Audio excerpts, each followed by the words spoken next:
जय श्री राम, जय माता दी। दोस्तों, आज हम जानने का प्रयास करेंगे कि किन कारणों से कुंडली के अंदर मांगलिक दोष बनता है तथा किन कारणों से मांगलिक दोष के प्रभाव नष्ट होते हैं या कम होते हैं।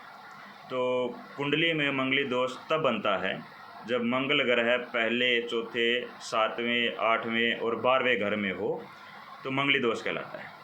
दक्षिण भारत की परंपराओं के अनुसार दूसरे भाव में मंगल हो तो भी इसे मांगलिक दोष की श्रेणी में रखा गया है। उत्तर भारत में हम इसे ज़्यादा मान्यता नहीं देते। अब मांगलिक दोष कैसे बनता है?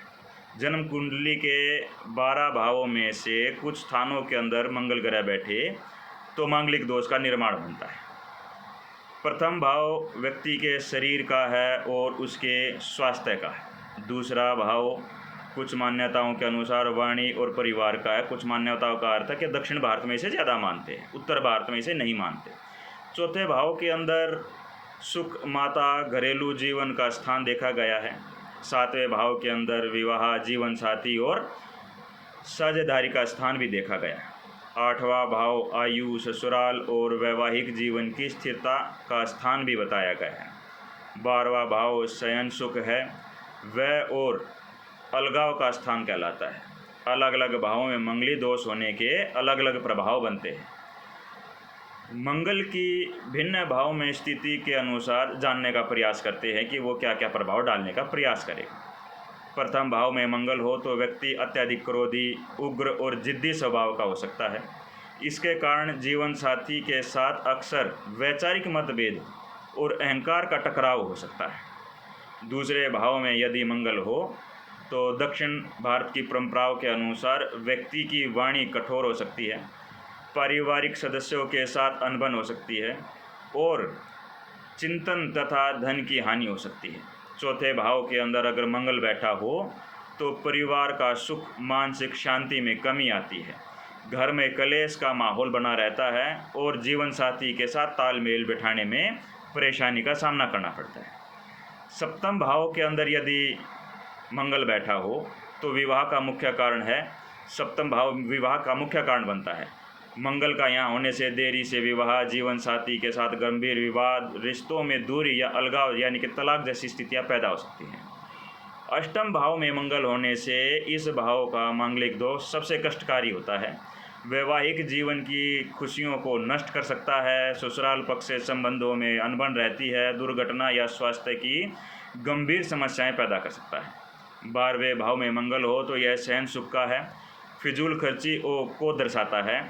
यह मंगल दोष होने से दाम्पत्य जीवन के अंदर शारीरिक तथा मानसिक दूरियां तथा गुप्त शत्रु या कानूनी परेशानियां पैदा कराता है। अब थोड़े से इसके उपायों के बारे में जानने का प्रयास करते हैं। जानते हैं कि मंगल दोष किस प्रकार नष्ट हो सकता है या वो किस प्रकार कम हो जाए।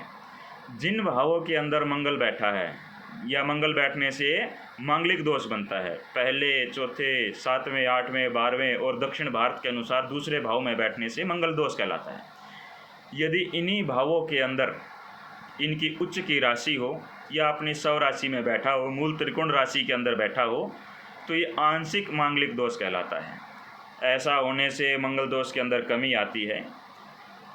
ऐसी स्थिति के अंदर जातक के कुंडली में ये स्थिति जब पैदा होती है तो उनके थोड़े से विवाह होने के जो सिम्टम है वो खुल जाते हैं। ऐसे में सामने वाला जो उसका स्पाउस होना है वो यदि मंगली ना भी हो तो भी ऐसे व्यक्ति के साथ विवाह उनका हो सकता है, ऐसे जातक के साथ उनका विवाह हो सकता है।